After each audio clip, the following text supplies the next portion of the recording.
Friday, not Friday, but it Friday, was, Sheikh. Jum'ah. Joe, I wasn't here. Khamis. Maybe Khamis, Khamis. Friday. Yeah, Thursday, yeah. Yeah, I talk about, you were here Thursday when I answered that question related to the knowledge called Al-Jarh al-Ta'dil, talking about the chains. The chain. They call it Ilm al-Rijal. He was here, Sheikh. He was here over there. In Telephone call. Yeah, at the end of the lecture, I mentioned. It's a very important type of knowledge for Muslims to know. And I mentioned at that time that only Ummah, the only civilization has this type of knowledge, they call it Al-Jarh al-Ta'dil, is Ummah Muhammad sallallahu alayhi wa sallam. Let us talk about the question of Brother Talha. As a short answer, yes, all the ahadith of Sahih Bukhari are authentic, and all ahadith of Imam Muslim are authentic.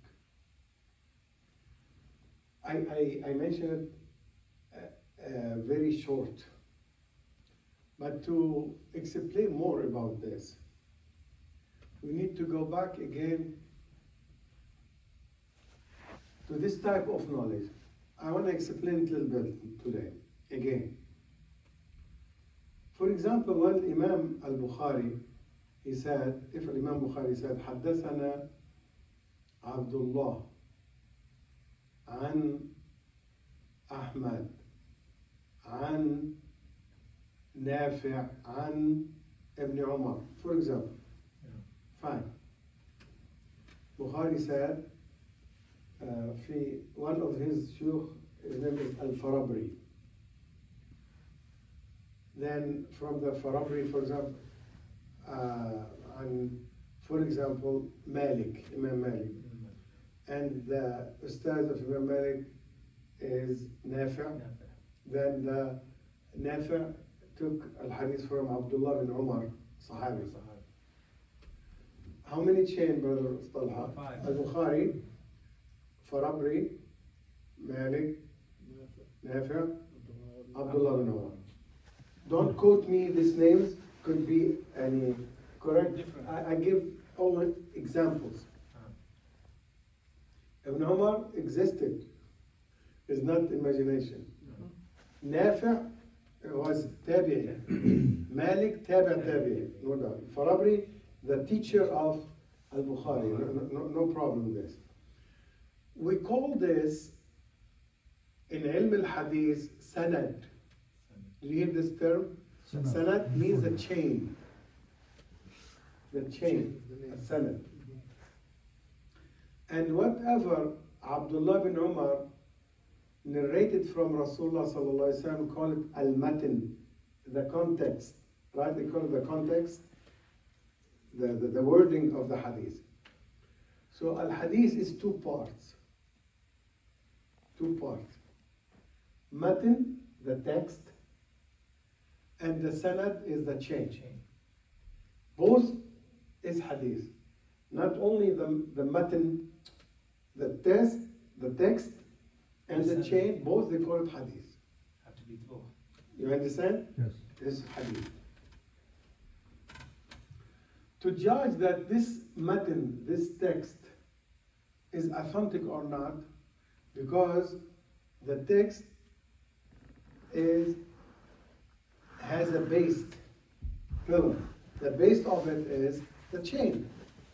If the chain is weak, the context or the text is what? Weak. We disregard it. If the chain is strong, al-hadith is strong. And now here, I don't want to go to the details of the types of authentic hadith, because we have agreed upon hadith, I have mutawatir hadith, I have hadithul sahihul lidatihi. It is sahih by itself. It is sahih because of something else. It is hasan for itself, by itself. It is hasan because of something else. I consider all these 4 or 5 6 types of acceptable hadith as sahih. You know what sahih means? Authentic. Now it's not my point to talk about the details. All this I consider now as authentic. Khalas, authentic with different level, no problem. And what oppose a sahih, the weak hadith. Also the weak hadith, there are many types of weak hadith. There is little bit weak, severe weak. There is mawdu', do you know mawdu' and fabricated. And there's hadith munkar, rejected. And there are many types of weak. My subject today is not, or tonight. Khas, authentic and weak. Now, we're talking about that now. I love to give lectures في علم الحديث, in the science of hadith. But now I want to answer the question from Brother Talha. So now I have acceptable hadith and rejected hadith, authentic hadith or weak hadith. So far so good? Yes. How the scholars of hadith, in general, why I said in general, because they have some differences in the rules that they put. Some. But in general, also I'm not talking about these details. The scholars of hadith, they put requirements to accept any chain or any hadith. If they don't, if the sanad and the matan do not matching with the requirements, what they consider hadith weak in the left. If the sanad matching with the requirements, what they put it in the acceptable or authentic. What is the requirement? Two requirements. Two main requirements. Main. But we have many details also. Number one, that this sheikh that you got the hadith from him has to have a knowledge in hadith, known among the scholars who are around him. They give him tazkiyah. Do you know what tazkiyah? Recommendation. They praise him. The scholars at his town, at his time, and the scholars that they live at the same time with him. The scholars, even they live far away, but they met him. They mention recommendation and they praise him. Condition. In two things, two main things again. I know what I'm saying because there are some details. Because maybe somebody has knowledge about hadith, I don't want him to quote me. I said in general because there are some details. Okay, number one, that he has knowledge. Number two, he is adil. What adil? Yani trustworthy? Trustworthy. Yeah. Trustworthy. Because some people, they have knowledge, but they add to the hadith. They miss from the hadith, right? Purposely. And that's, subhanAllah, known. The people, the ulama, the scholars living near him, they know that. And the most important people know the narrator, one of the chain, I'm talking about one, are his students and his teachers. Because in our deen, nobody can come from his room, he put himself in room for 2, 3, 4 years, then subhanAllah, he went out to the people, he said, I'm a scholar. Yeah. And our deen does not exist.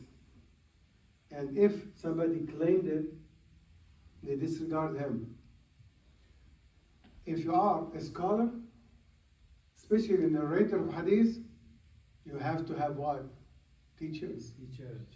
Shuyukh, they call them shuyukh. Any scholars want to say, who is your sheikh?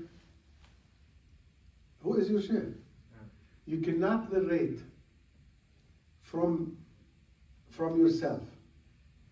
There is a group of people, they said, حدثني قلبي عن ربي. It's known. Some people, they said, my heart narrated to me from my Lord. Yani as if he claimed that he has. Revelation. If we don't want to say wahi revelation, at least inspiration. Knowledge is not based on inspiration, based in wahi, but of Rasulullah sallallahu alaihi wasallam only. Only Muhammad sallallahu alaihi wasallam was the last messenger. No prophet after him alayhi salatu wasalam, right? Allah said, Khatam Lambiya, right? Wa Khatam al-Nabiyyin, right? What Nabi sallallahu alaihi wasallam said, no Nabi will come after me, right? So it does not exist. Or somebody wake up, hey, I saw a dream, Rasulullah sallallahu alayhi wasallam, he started to cry, came to me, and he told me to narrate this hadith from me directly. Does not accept that. If any person claims that, and I have narration from Rasulullah without Sahaba, directly, Allahu Akbar, after 1500 years, is not acceptable. So back to say, this type of knowledge, anybody deny al-hadith in general, or attack, or accuse Sahih Bukhari Muslim, before we strike back to them, we need to explain to them this type of knowledge, this type of science in our deen that they don't know. Back to the main point. طيب, when Al-Imam al-Bukhari, what the scholars in his time, in his asr, you say asr, in his zaman, said about him, everybody gave him A+. A+, not A+. In knowledge and in what? Trustworthy. Adil. All the scholars at his time. His shuyukh and his student. And we need both evaluation, not only teachers, also students. Because students are smart. They know their shuyukh, if they are knowledgeable or not, or they are playing around or not. Students, they are not, and especially the student of knowledge, they are smart, they know. Okay, all the shuyukh, all the students, all the scholars at his time, not only his place, they recommended him and they praised him. Khalas, done. But his sheikh in this sanad, we see what the people said about him, not people, what the scholars at his time said, give them also A. And what the people said about Imam Malik, oh, A+++. And what they said about his teacher, Nafi', Allahu Akbar, he was tabi'i, Nafi', mashallah, A+. Who said that the scholars live at his time, any other tabi'in? Because Nafi' was tabi'i, the scholars said that. And guess what? All what the scholars said about Nafi', the ulama, they wrote it down. In a special type of knowledge, call it ilm al-rijal. If you go to this library, you find 100 of volumes with different ulama wrote about, they call it tabaqat. Do you know tabaqa? And each generation, they divide it into 10 years, 10 years, 10 years, 10 years, each century. And every 10 years, they call it tabaqa. And among at-tabi'in, some tabi'in, they were older than Sahaba, right? And some tabi'in, they were young. So they divided, every 10 years, they call it tabaqa. الطبقة الأولى, الطبقة الثانية, the first, the second, the طبقة could be like sub, if you want to say, no, they call it decade, right? 10 years? 10 years, decade. We call it generation in Arabic, جيل أو طبقة. Exactly in English, decade. So how many decades each century? 10. And they divided based on the death, not based on the born. Yeah, exactly. If somebody died at the first young, but he died in the second tabaqa, he's from second tabaqa. Not because he's young, it doesn't matter when he died. This is extra information. معلومة جديدة. They, not when they were born, no. But what The time death. when it started from? After the death of Rasulullah for at-tabi'in, 100 years. Okay. Then the second 100 year, because Rasul divided into centuries. When he said the best centuries is mine. Then the second centuries, he said centuries in every 100 years. 100 years. So the point is, they divided every 100 years into a decade, 10 decade, and they consider death not the born. Okay, they come to, we don't want to talk about as-Sahaba, because Sahaba, Allah Jalla Jalaluhu said they are udul. What udul? Trustworthy. Radiallahu anhu wa radwan, right? Allah, now, they started this with at-tabi'in. They wrote, for example, Nafi', we mentioned Nafi', right? When he was born, where he was born, where he lived, where he got his knowledge, who were his teachers. Did he leave, because Nafi' Madani from Medina, he was born in Medina. Did Nafi' travel to get hadith, to meet shuyukh of hadith or not? If yes, where he went and when and whom he met? He got the hadith from whom? Did you get this? Everything they wrote it down. Background checks here. Exactly, background. Perfect. Background, but unfortunately today they do background, not how much knowledge you have or certification, only if you are Irhabi or not. This is the most important. If you are religious or not.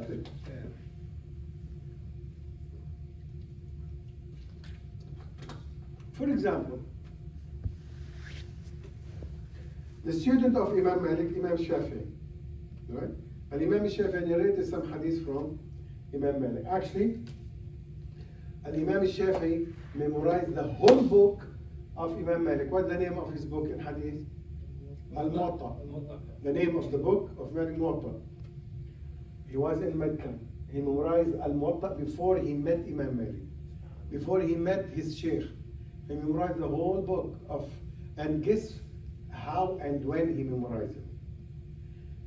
When he left Mecca to Al-Madinah, how many days? 7 days. He memorized in 7 days. And not that only. When he opened the book, he put one hand on a page and he read. You know the copy machine? Like copy machine. Scanner. Wallahi, exactly. Like scanner. Why he put this? He doesn't want to mix between the two pages. He scanned it in his memory. Scan it, memorize it. Then he put here and he scanned this. And Imam Malik Muwatta is big book. He memorized the whole his book.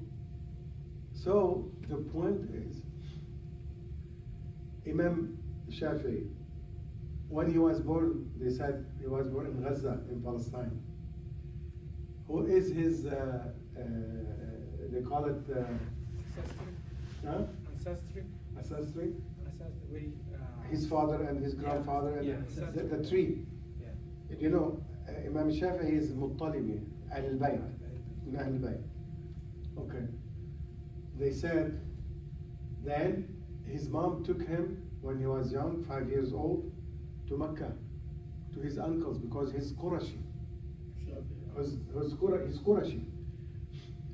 His father, subhanAllah, he had him in Gaza and he died in Gaza. And he was born there. They buried him there. Then his mom, when he's 5 years old, she took him to Mecca. So he learned in Mecca. Who were his shuyukh in Mecca? So and so and so and so. Okay. He got knowledge from Mecca, from this sheikh, etc. Then when he's teenager, he went to Mecca, to Medina. Who was his sheikh in Medina? So and so, but the top is Malik. Then after that, he went to where? Iraq. He went to Iraq, to Baghdad. Who where his shuyukh so and so and so. The main one in Baghdad, who was? No, he died at that time. His student, Okay. Muhammad ibn al-Hasan. Because the same year Imam Malik, Imam Shafi was born, same year Abu Hanifa died, 150. 150 of Hijrah. Shafi was born, Abu Hanifa died. Did not meet, no way, because he died. But Abu Hanifa had three huge students. Top students. Top. Number one, Abu Yusuf. And he did not meet Abu Yusuf because Abu Yusuf died at that time. The second one was Muhammad ibn al-Hasan al-Shaybani. Big scholar. Big scholar. And the third one, Zufar, they call it. I think you call it Zafar or Zufar, I don't know what. Zafar. Zafar. Zufar هو ذلك زفر. والله ضمن من العراق شيخ. ها؟ من بغداد. مين؟ هذا هو زفر. في بغداد. كلهم في بغداد. بغداد. حتى إمام أبو حنيفة was يعني they buried him in Baghdad. حتى like they call it the huge neighborhood call it Al-A'zamiyah. Why A'zamiyah?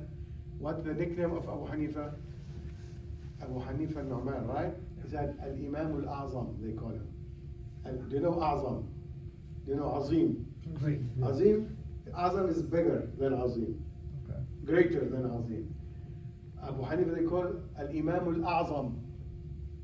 The greatest Imam. So when they bury him, all this neighborhood, up to date, عدمية. Al-Azamiyah, reference to Abu Hanifa. في بغداد شيخ. Baghdad, yeah. But unfortunately, Shia, all the time they destroy his grave. يا They are mujrimun. So back to the point. طيب, I gave you an example of Shafi, then give you example of Bukhari. So he went to Baghdad and stayed years, and he got the knowledge from Muhammad ibn al-Hasan al-Shaybani, and he met all the shuyukh in Baghdad, and he got knowledge from them. Then he came back to Mecca again.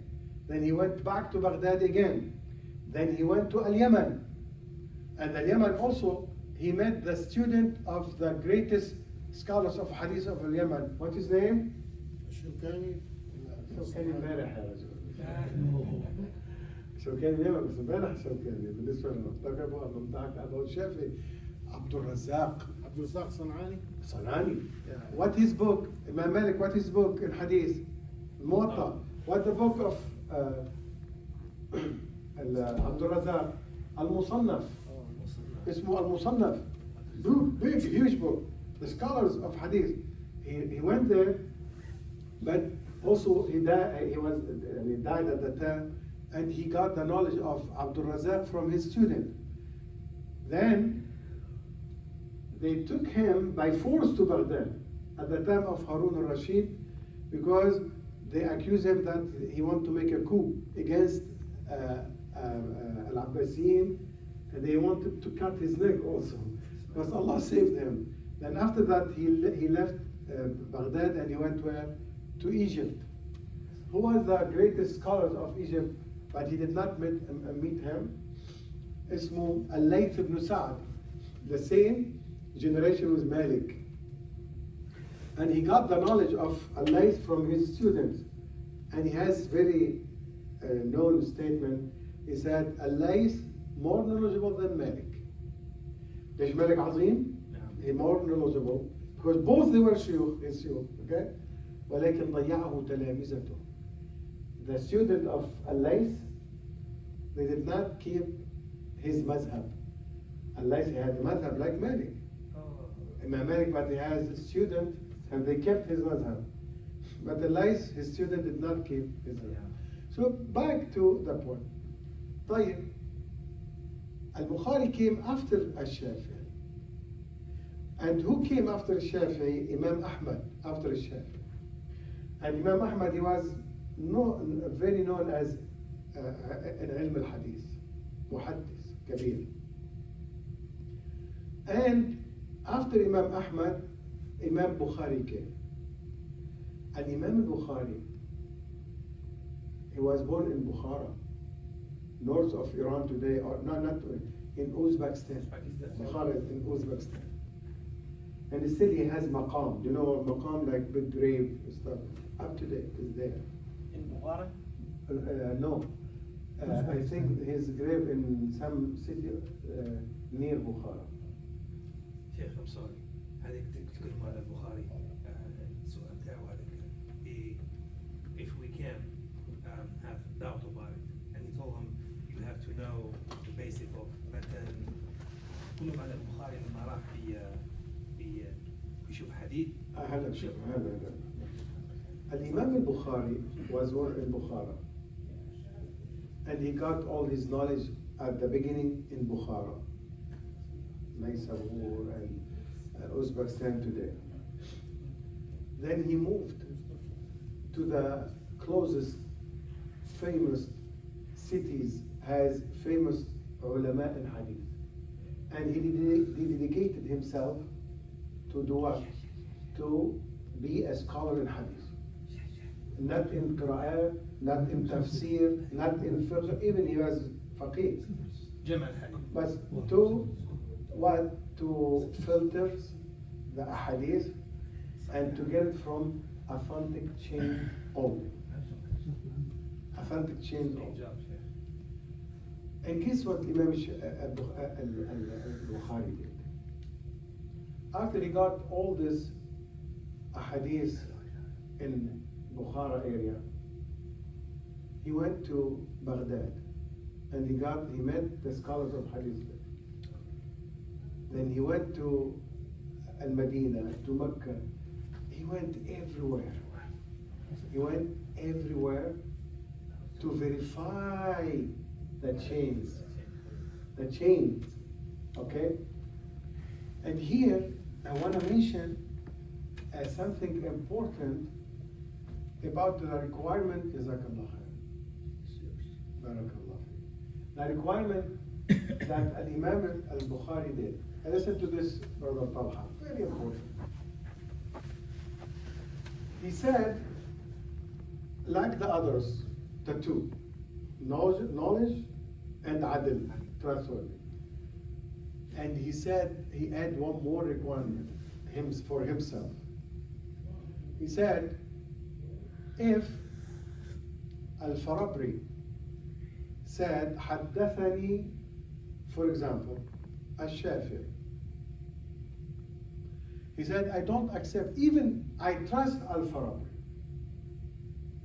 I don't accept his hadith until he told me that I met Al-Shafi'i.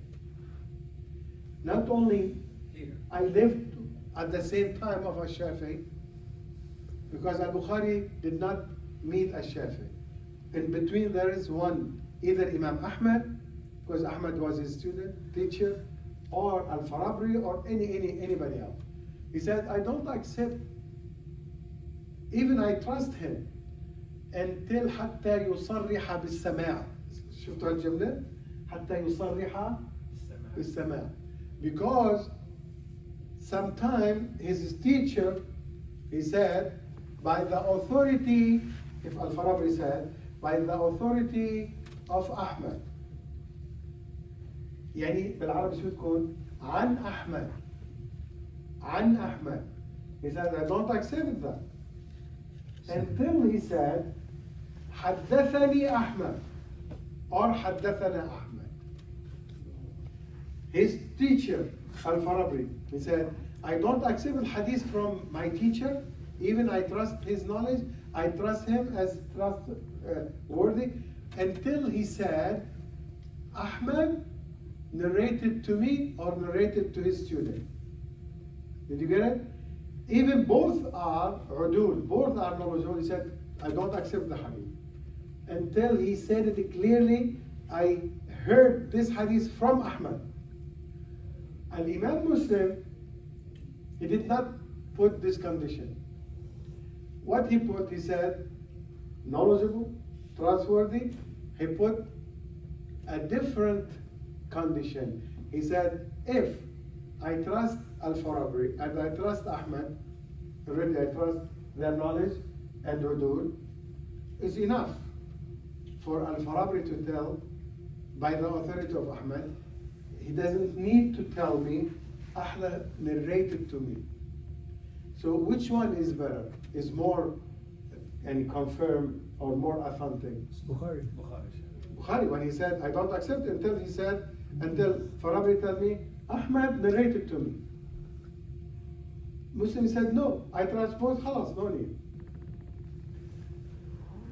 بالعربي مسلم يشترط المعاصرة and they live at the same time. Bukhari said it's not enough. They have to live at the same time, and the student has to say, I heard it from my teacher. If he didn't say I heard it, he doesn't accept it. They call it first-hand knowledge. Exactly, to confirm 100% that this is authentic. And after these conditions, people will come at the end of the day after 1,500 years said, who is Bukhari? Do you think Bukhari, he was sitting at home or in his soma in the cave and he came with the Bukhari? Al-Bukhari, he traveled all his life. All his life. And he collected this Sahih for over 20 years, 20 few years. And he put in his Sahih only what is authentic 100%. In his Sahih, there are few ahadith. I believe 10 to 15 hadith. They call it al-mu'allaqat. ما هو الحديث المعلق؟ When if التابعي said قال رسول الله صلى الله عليه وسلم, you tell me حمزة طلحة, if التابعي said Rasulullah صلى الله عليه وسلم said so and so, that means the chain missing what? If التابعي narrated from Rasul صلى الله عليه وسلم, he missed what? One. Who is one? Is this one? الصحابي. You know what tabi? Generation came after Sahaba. After Sahaba, okay. When the tabi said that Rasulullah ﷺ said, and he did not mention Sahabi. This type of hadith, they call it what? Mursal. لا, هذا mursal. Mursal. They call it mursal. And al-mursal in general is weak. Which one? With this or this? With the weak or with the authentic? Weak. Weak. Weak. Even if he said لا لا بعدين أنا ما بحكي details. In general. okay. They said the mursal of all tabi'in are weak except one tabi'i. Sa'id ibn Musayyib. Sa'id ibn Musayyib, anything he said, قال رسول الله صلى الله عليه وسلم, why accept him? Not because they love him more than other tabi'in. Not because he's better than, no. Because ulama al-hadith, they followed up all the marasil of Sa'id ibn Musayyib and they found it authentic. This is the reason. And when you say all the marasil, mursal of Sa'id ibn Musayyib, because a big, huge effort that scholars they put and they give it to us على طبق من ذهب. Take it easy. يعني, but the other mursal, any other tabi, no. Some of them are authentic, some of them not. But Sa'id, all of them are authentic. جزاهم الله خير, may Allah reward them. They did the job. They did the homework, and they told us all of them are authentic. Oh, thank you so much. And now, if التابع التابعي narrated by Rasulullah sallallahu alaihi wasallam, what this type of ahadith, not mursal, they call it mu'allaq. If التابعي skip التابعي skip تابعي and صحابي, they call it what? mu'allaq. In Sahih Bukhari, there are few mu'allaq hadiths. But the scholars after him, they followed these mu'allaq. And Al-Hafiz Ibn Hajar al-Asqalani, this is ummah in ilm al-hadith. he wrote a book called تغليق التعليق. يعني غلق المعلقات وصلها. He connected them. All the معلقات which are very few hadith. The scholars, they connected by the tabi'i, then sahabi. And they found the chains until Rasulullah sallallahu alaihi wasallam. So at the end of the day, all the ahadith narrated in Sahih Muslim, Sahih Bukhari are authentic without any doubt. And all the ahadith narrated in Sahih Muslim are authentic with these conditions. As I said from the beginning, some scholars, they have little bit differences about the requirement to consider this hadith are authentic or not. And the same time, if this hadith is weak or not. Some ulama of hadith, when they look at the weak hadith, they put a lot of hard and tight conditions. From here, not, and if one of them they said this hadith is weak blindly, because it's not easy to make it aside. And some people, they have loose conditions toward the weak hadith. If any one of these scholars, they said this hadith is weak, yani for sure is weak. And for al-hadith al-sahih, some scholars, they are easy to make hadith sahih. Whenever they said this hadith sahih, we have to stop.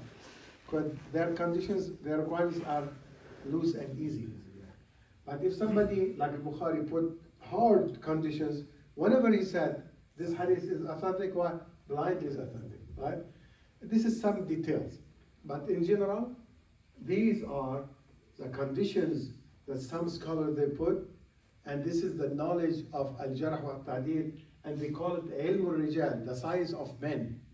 What the science of men? That means they're talking about each one, when he was born, when he died, who were his teachers, who were his students, where he got his knowledge, did he travel, not, etc., etc., etc.